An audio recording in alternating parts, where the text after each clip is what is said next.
بسم اللہ الرحمن الرحیم۔ السلام علیکم ورحمۃ اللہ وبرکاتہ۔ عزیزان گرامی، لیلۃ القدر یا شب قدر اسلامی مہینے رمضان کے آخری عشرے کی تاخراتوں یعنی 21، 23، 25، 27، 29 میں سے ایک ہے، جس کے بارے میں قرآن مجید میں سورۃ القدر کے نام سے ایک مکمل سورت بھی نازل ہوئی ہے۔ اس رات کی عبادت کی بہت فضیلت ہے۔ قرآن حکیم نے اس ایک رات کو 1000 مہینوں سے افضل قرار دیے ہیں۔ اس حساب سے اس ایک رات کی عبادت 83 سال اور 4 ماہ بنتی ہے۔ اس رات کا عربی کے اندر نام لیلۃ القدر ہے اور اردو میں شب قدر، اور اس کو منانے والے اہل ایمان اور اہل اسلام ہیں۔ اس رات کی اہمیت یہ ہے کہ اس میں قرآن مجید کی پہلی وحی نازل ہوئی۔ اس رات کی عبادات میں نفلی نمازیں، توبہ استغفار کی کثرت، ذکر اذکار، تلاوت قرآن مجید، نماز تہجد اور اعتکاف ہے۔ لیلۃ القدر کا معنی ہے قدر اور عظمت والی رات، اور جو شخص جا کر اس رات میں عبادت کرے گا وہ بھی قدر اور شان والا، عظمت والا ہو جائے گا۔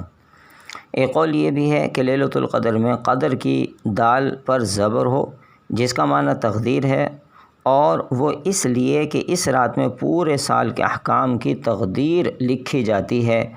ہر انسان کی موت و حیات، رزق، بارش وغیرہ کی مقدار مقررہ فرشتوں کو لکھوا دی جاتی ہے، یہاں تک کہ جس شخص کو اس سال حج نصیب ہوگا وہ بھی لکھ دیا جاتا ہے، اور جن فرشتوں کے ذریعے یہ کام لگائے جاتے ہیں وہ 4 مشہور فرشتے ہیں: جبرائیل، میکائیل، اسرافیل، عزرائیل علیہم السلام۔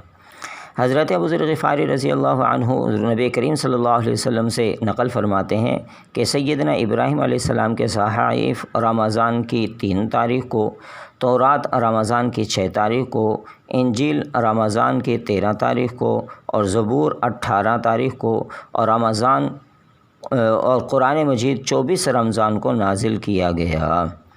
لیلۃ القدر کی ایک خصوصیت یہ ہے کہ اس رات اللہ کے فرشتے زمین پر اتر کر مومنین کے حق میں دعائیں کرتے ہیں۔ قرآن مجید میں آتا ہے کہ اس رات میں فرشتے اور روح اللہ کے حکم سے زمین پر نازل ہوتے ہیں۔ تو اس جگہ روح سے کون سے فرشتے مراد ہیں؟ تو اکثر محققین کے نزدیک روح سے مراد جبریل امین ہے۔ دوسرے قول کے مطابق روح ایک بہت بڑا اور عظیم فرشتہ ہے، اتنا بڑا کہ اگر وہ تمام زمین و آسمان کو نگل جائے تو وہ اس کا ایک ہی لقمہ بنیں گے۔ تیسرا قول روح سے فرشتوں کے مخصوص جماعت مراد ہے، جو دوسرے فرشتوں کو بھی صرف لیلۃ القدر میں ہی نظر آتے ہیں۔ امام قصیری رحمہ اللہ نے فرمایا کہ روح سے مراد وہ فرشتے ہیں جو دوسرے فرشتوں کی نگرانی کرتے ہیں، اور عام فرشتے بھی ان کو اسی شب کے اندر دیکھتے ہیں، اس شب کے علاوہ وہ نہیں نظر آتے۔ تفسیر قرطبی جلد نمبر 20۔ علامہ آلوسی رحمہ اللہ نے لکھا ہے کہ یہ سب فرشتے دنیا میں اس رات میں کیوں آتے ہیں؟ تو اس کی وجہ یہ ہے کہ اس رات میں عبادت کرنے کا جو ثواب اللہ تعالی نے دنیا میں مقرر کر دیا ہے وہ دنیا میں آ کر اس کو پا لیتے ہیں۔ چونکہ لیلۃ القدر آسمانوں میں نہیں ہوتی، لیلۃ القدر کا یہ ثواب صرف دنیا میں ہی ملتا ہے، لہٰذا وہ فرشتے آسمانوں سے اتر کر زمین پر آتے ہیں اور عبادت میں مشغول ہو کر ثواب حاصل کرتے ہیں، جس طرح کہ ہم لوگ مکہ اور مدینہ جا کر اعمال کی زیادتی کا ثواب حاصل کرتے ہیں۔ اللہ تعالیٰ نے قرآن مجید کے اندر ان فرشتوں کہ دنیا میں اترنے کا ذکر اس لیے فرمایا ہے کہ انسانوں کو یہ ترغیب ملے کہ جب فرشتے آسمانوں سے اتر کر اس ثواب کو پاتے ہیں تو ہم زمین پر رہنے والے اس ثواب سے کیوں محروم رہیں۔ تفسیر روح المعانی میں غنیت الطالبین کے حوالے سے شیخ عبد القادر جیلانی رحمہ اللہ نے حضرت عبداللہ بن عباس کے حوالے سے ایک روایت نقل کی ہے کہ لیلۃ القدر میں اللہ کے حکم سے جبریل امین سدرۃ المنتہا کے 70,000 فرشتوں کے ساتھ زمین پر آتے ہیں، اور ان سب کے ہاتھوں میں نور کے جھنڈے ہوتے ہیں۔ یہ فرشتے ان جھنڈوں کو 4 مقامات پر لگا دیتے ہیں: بیت اللہ کے پاس، نبی کریم صلی اللہ علیہ وآلہ وسلم کی قبر اطہر کے پاس، کوہ طور کے پاس، بیت المقدس کے پاس۔ پھر جبریل امین باقی فرشتوں کو حکم دیتے ہیں کہ زمین پر پھیل جاؤ، پھر یہ فرشتے پوری زمین پر پھیل جاتے ہیں اور ہر جگہ پہنچ جاتے ہیں، کوئی گھر، کوئی پتھر، کوئی کشتی نہیں چھوڑتے۔ جہاں کوئی اہل ایمان مرد یا عورت عبادت کر رہا ہو اور یہ فرشتے وہاں نہ پہنچتے ہوں، سب جگہ جاتے ہیں، مگر اس گھر میں یا اس جگہ پر یہ فرشتے نہیں جاتے جہاں پر کتا، خنزیر، شراب یا جاندار کی تصویر ہو۔ یہ فرشتے اللہ تعالیٰ کی پاکی بیان کرتے ہیں اور اس امت کے لیے دعائیں مغفرت کرتے ہیں، اور صبح ہوتی ہے تو یہ آسمانوں کی طرف چلے جاتے ہیں۔ جب یہ آسمانوں پر پہنچتے ہیں تو اللہ تعالیٰ فرماتے ہیں اعدت لعبادی الصالحین ما لا عین رأت ولا اذن سمعت ولا خطر علی قلب بشر، کہ میں نے اپنے نیک بندوں کے لیے ایسی نعمتیں جنت کی تیار کر رکھی ہیں کہ جو کسی آنکھ نے دیکھی نہیں، ان کے حال احوال کسی کانوں نے سنا نہیں، اور ان کا گمان، ان کا اندازہ کسی انسان کے دل پر گزرا نہیں۔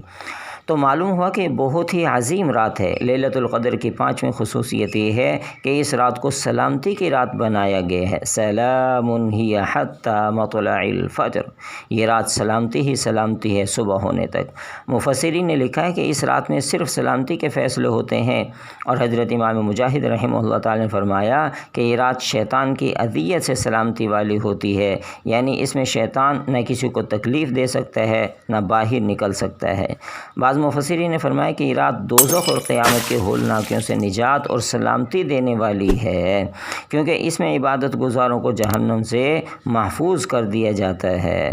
امام شعبی رحمہ اللہ تعالی نے فرمایا کہ اس رات اللہ کے فرشتے اہل ایمان، اہل اسلام ان کو آ کر سلام کرتے ہیں، اور ہر مومن کو کہتے ہیں السلام علیکم یا ایھا المؤمن، یا اگر عورت ہے تو السلام علیکم یا ایتھا المؤمنہ۔ تو اس سلام کرنے کی وجہ سے اس رات کو سلامتی والی رات کہتے ہیں۔ روایتیں نقل کی گئی ہیں جن سے معلوم ہوتا ہے کہ یہ رات صرف اس امت کے ساتھ مخصوص ہے۔ ابن ابی حاتم رحمہ اللہ نے حضرت علی رضی اللہ عنہ اور حضرت عروہ رضی اللہ عنہ سے نقل کیا ہے کہ حضرت محمد صلی اللہ علیہ وسلم نے ایک دن بنی اسرائیل کے عابدوں کا، زاہدوں کا، مجاہدوں کا ذکر کیا، جنہوں نے 80 برس تک اللہ کی عبادت اس طرح کی کہ پلک جھپکنے کے برابر بھی کوئی گناہ نہیں کیا۔ آپ صلی اللہ علیہ وسلم نے ان چاروں کے نام بھی بتائے، جن میں حضرت ایوب، حضرت زکریہ، حضرت حزقیل، حضرت یوشع بن نون رحمہم اللہ تعالی عنہم تھے۔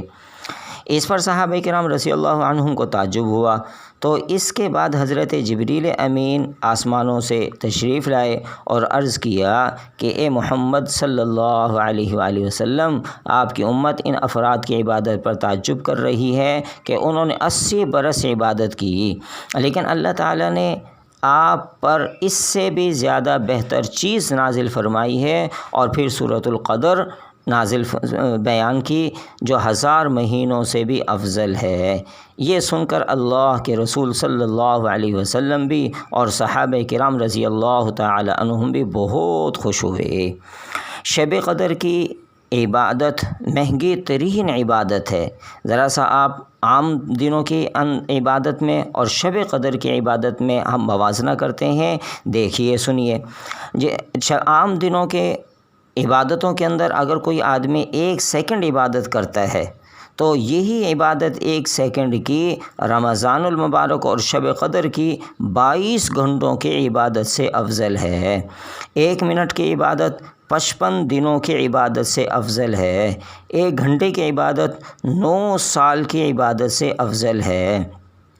عام دنوں کی 1 رات اور شب قدر کی 83 سال 4 ماہ کی عبادت سے افضل ہے۔ ابو بکر بن وراق رحمہ اللہ فرماتے ہیں کہ حضرت سلیمان علیہ السلام کی حکومت کی مدت 500 سال تھی، 500 مہینے تھی، اور ذوالقرنین رحمہ اللہ علیہ السلام کی مدت سلطنت بھی 500 ماہ تھی۔ تو حق تعالی شانہ نے اس امت کو لیلۃ القدر عطا کی اور فرمایا کہ اس شب کی عبادت کا اجر و ثواب ان دونوں بادشاہوں کی مجموعی مدت سلطنت 1000 ماہ کی حکومت سے بھی بہتر ہے۔ بعض محققین فرماتے ہیں کہ پہلی امتوں میں کوئی شخص اس وقت تک عابد نہیں کہلایا جاتا تھا جب تک کہ وہ مسلسل 1000 ماہ تک اللہ کی عبادت نہ کر لے۔ تو اللہ تعالیٰ نے امت محمدیہ پر فضل کرم احسان فرمایا اور امت محمدی علیہ السلام کو شب قدر عطا فرمائی کہ اس شب کی ایک شب کی عبادت ان 1000 مہینوں کی عبادت سے بہتر ہے جو پہلی امتوں میں ایک عابد بننے کا معیار ہوا کرتی تھی۔ اللہ تعالی ہمیں بھی اس رمضان المبارک کی اور شب قدر کی عبادتوں سے خوب ہمیں فائدہ حاصل کرنے کی توفیق عطا فرمائے۔ السلام علیکم ورحمۃ اللہ وبرکاتہ۔